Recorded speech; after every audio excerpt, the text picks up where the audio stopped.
This explosive conversation that we're having about narcissism and narcissistic abuse as it is taking place in the world today has really opened a lot of people's eyes, well, to a lot of things. But one thing in particular that I've talked about before is the ancient parable out of the biblical text of the wheat and the tares.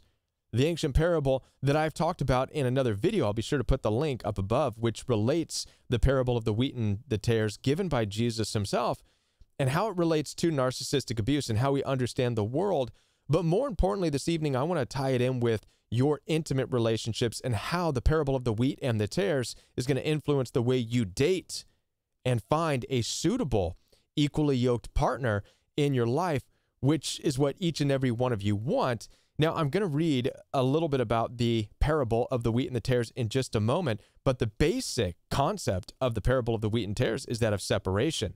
It's of two completely different things at one time growing together, but then at some point being separated, being divided, and one thing being bound and being thrown this way, and the other, right, the weeds being bound and thrown in the furnace, and the wheat being bound and brought into the barn.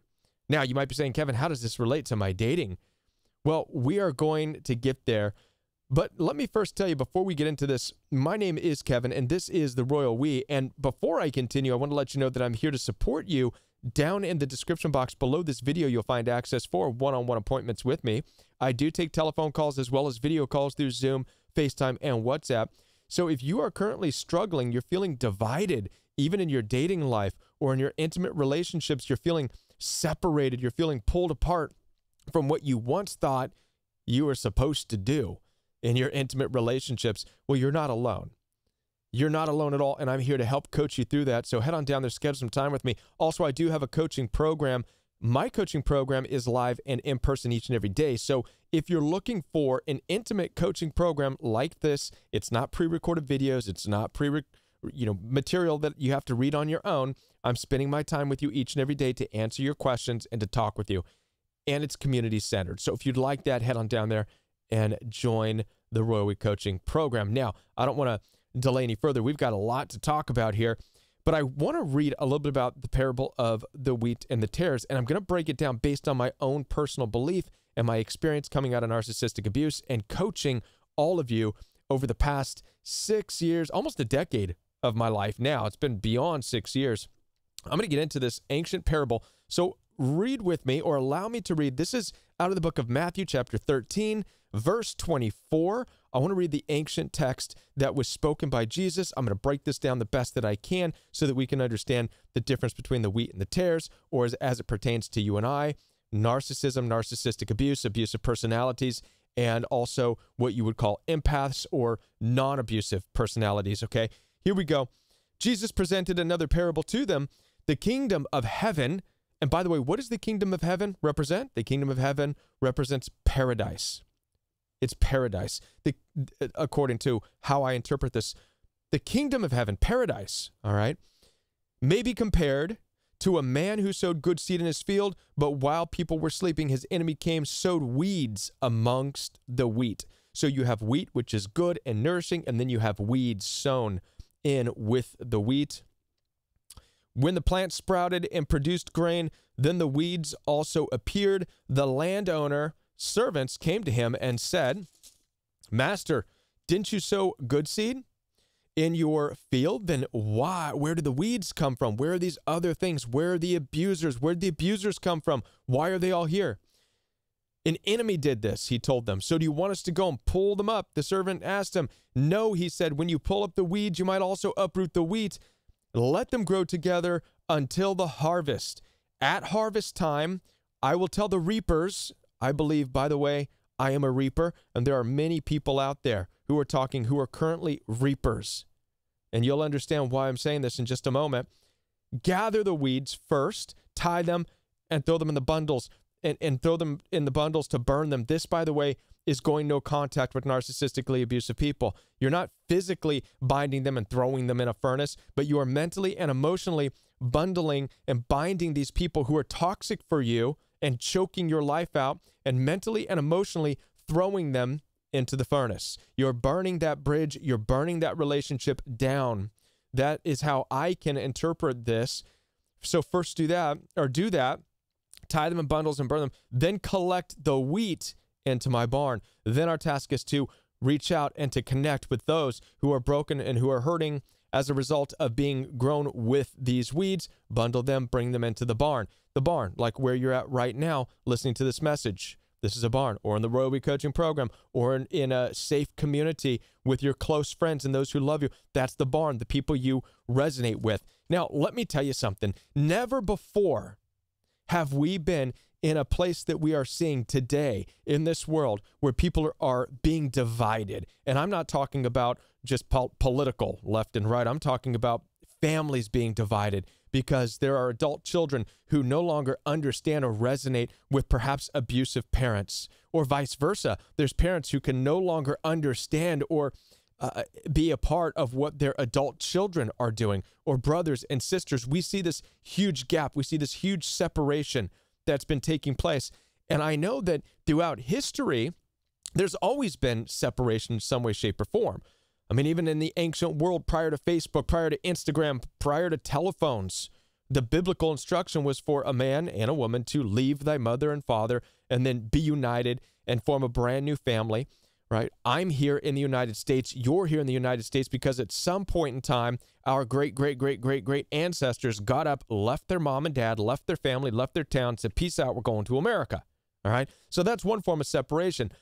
But in this day and age, we don't really, we're not afforded that type of separation because wherever we go, we're connected. We're connected by phones, connected by mail, connected by, Instagram and Facebook and all this stuff that's supposed to be a good thing keeping us connected, right? But how many of you are aware now that, no, it's not such a good thing? It feels more like chains and bondage, and you can't get away from certain people in your life, even if you really try to, because wherever you go, you're connected because of the mail or because of Facebook or because of this or because of that. We're being divided today in a different way. It's no longer just out of moving away in order to start a life somewhere else. We're being divided because we no longer resonate, because the relationships are becoming so toxic. Yes, even within family. So we are seeing the reality of what I believe Jesus was saying here, the wheat and the tares, and this is the time of division. This is the time of separation, where you can no longer even mentally and emotionally invest in even your own family dynamics because it's exhausting. It's hurtful. It's painful. It's destroying you. When you suddenly realize that the people you're attached to are literally choking the life out of you, immobilizing you, you now have an understanding that you are with weeds that are choking you. That's what weeds do. How many of you know what weeds do? The reason the parable's written is because weeds do what? It chokes out the good things that it grows next to. It absorbs the minerals and doesn't allow the healthy wheat to grow. However, as it's written in the scripture, they need to grow together until a period of time. This is the time of division. So what does this mean for your dating relationships now that I've gone about this long rant of this introduction? Because of this, now that we are exposed to the weeds and the wheat, it's an excellent parable for you to use from now on in your dating. Let me tell you something. In the past history, the recent past, your great-great-great-grandmother, for example, didn't have in very many options. She met, because she lived on this farm here and did this work, she met the boy on the other farm over there. They formed a marriage, had kids, and if it was abusive, it was abusive. It was swept under the rug. Nobody said anything because that's just the way it was done. This, by the way, is an image of the wheat and the weeds coming together for a period of time. That's what's taken place. Let them grow together. Many of us, and this trickled on down throughout history, many of us are here right now born into families like this. How many of you can say, my mother, my father, my grandparents, yes, they were like wheat and weeds. They did not get along. They probably shouldn't have had children, but here I am, right? Wheat and the weeds together. But never before until now. Now is the opportunity. Now is the time where not only are we aware, but we live in a culture and in a day and age where this has come to pass. It's come to be, Women, you now are in a place where you can earn your own keep. You can make it on your own. You no longer, like your great-great-great-great-great-grandmother, have to marry that boy in the next farm over, no matter how abusive that relationship is, and make it work. You now can afford your own way. You men can also afford your own way. So what does this mean? This now allows that division to fulfill itself. You no longer have to get into a relationship of any kind, dating or marriage or otherwise, and say, well, it's abusive and it's neglectful and they're cheating and they're running around, but I guess I have to make it work. No. You now have the opportunity to say, wait a minute, something's not right. It's like we are wheat and weeds, but I can't even face that anymore. And so the good news is that you don't have to. You don't have to. We live in the day and age now, and this is what the topic of narcissism is. It's exposing that. And so now, the reality of it is, though, the bad news is that it's going to, number one, it's going to break your understanding of the world, because you and I are in the generation that's understanding this. Wow, me and that person or those people, we have nothing in common. They are violent, hostile, they like to fight, they like to argue, they like to rant, they like to rage. And they enjoy that. And narcissistically abusive people, they enjoy that stuff. We'll call that the weeds because it's choking. Right? And you may be more on the side of, I just want to enjoy. I want to be peace. I want to be able to rest. I don't want conflict. I want encouragement. I want a relationship where it's mutually just encouraging and it's fun and it's enjoyable and it's sensual, right? Whatever the case may be, right? That's the wheat.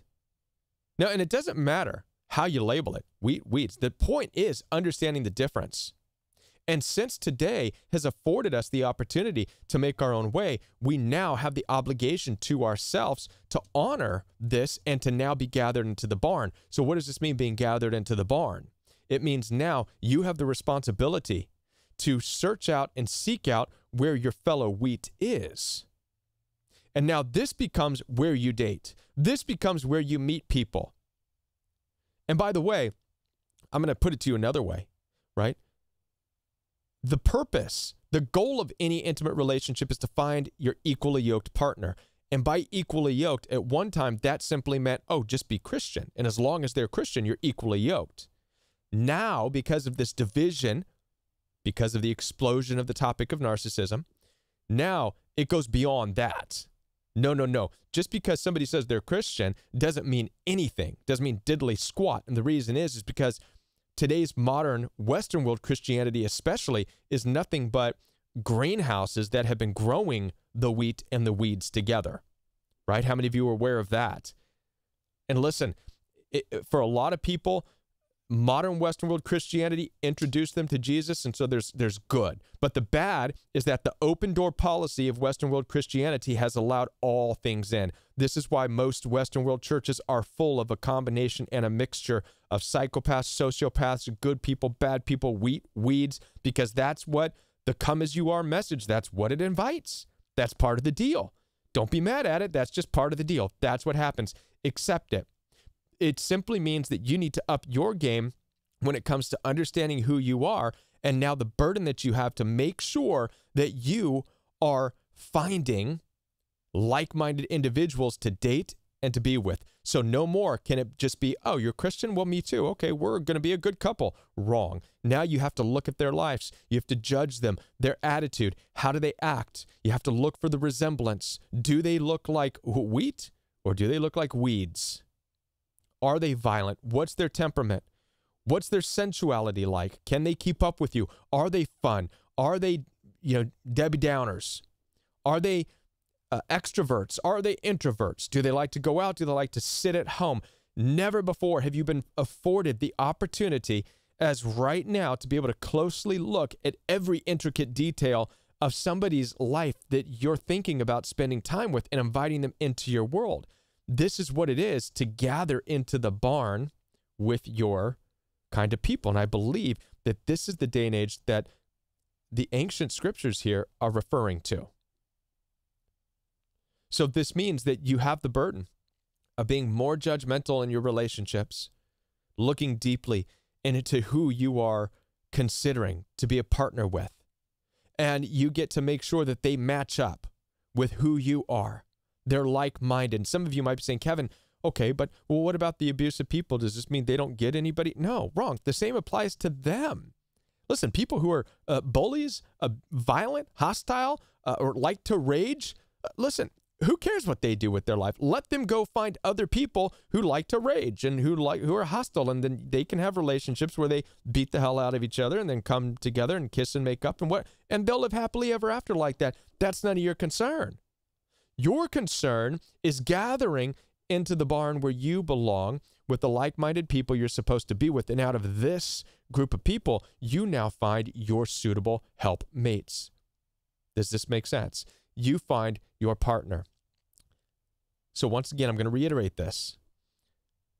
If I can summarize this, the good news is that unlike ever before in history, you have the opportunity to select a partner for you based on the wheat, based on gathering in the barn, based on knowing who you are and what you truly need to be the best version of you. Let abusive, hostile, aggressive people go. The people who show red flags early on in the relationship that you have nothing in common with, let them go. Don't waste your time.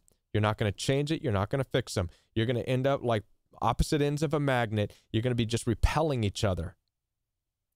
There's nothing you can do. There's nothing I can do to stop what's happening in the world right now because of this explosive conversation of narcissism. We will forever now be split. Now, granted, there's going to be a lot of attempt by the weeds out there to pretend they are wheat. So your responsibility is to hold out long enough to make sure that you know who and what you're dealing with. You don't invite somebody into your intimate of intimate spaces until you have judged harshly based on many interactions and really digging into their past. Now, abusive people out there aren't going to like that. How dare you, Kevin, tell people to judge others? Oh, and you should worry if you're an abusive person. You should worry. But then again, don't worry, right? Because the ones that are going to be judging and looking at you, listen, they're not going to make you happy anyways.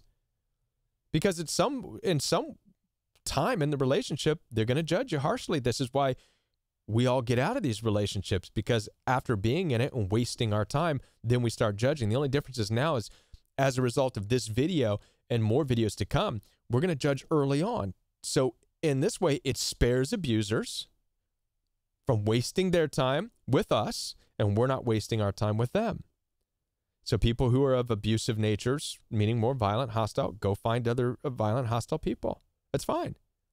Go find what makes you happy. It's time now that we gather in the barn, right? This is the gathering place. So accept who you are. This is not a message of putting one side down. It's a message of accept it. This is the division. This is the parable of the wheat and the tares. Accept it. It's time to own who you are. Now, by the way, I'm not here to say that God doesn't love the weeds and the wheat equally. For all I know, God does. My only point in this is that whether or not God loves both the wheat and the weeds, the truth is on the ground, the weeds choke the wheat out. That's all we need to know. So it's for the purpose of salvaging the two, both the weeds and the wheat. Tear them apart. Stick with your own kind. This should change the way you date forever. Like I said before, my name is Kevin. This is The Royal We. For those of you who are new to the channel, hit the like and the subscribe. If you found this video to be a little bit complex, I would love the opportunity to connect with you one-on-one perhaps and talk about how this relates to your life. Down below in the description box, you'll find access for one-on-one telephone calls and video calls. So head on down there and make that call. Also, I do have a coaching program. My coaching program is live and in person. Before I leave, check out one of these videos given to you by the YouTube algorithm because it's thinking about you and what your needs are. And I'll be back. Bye.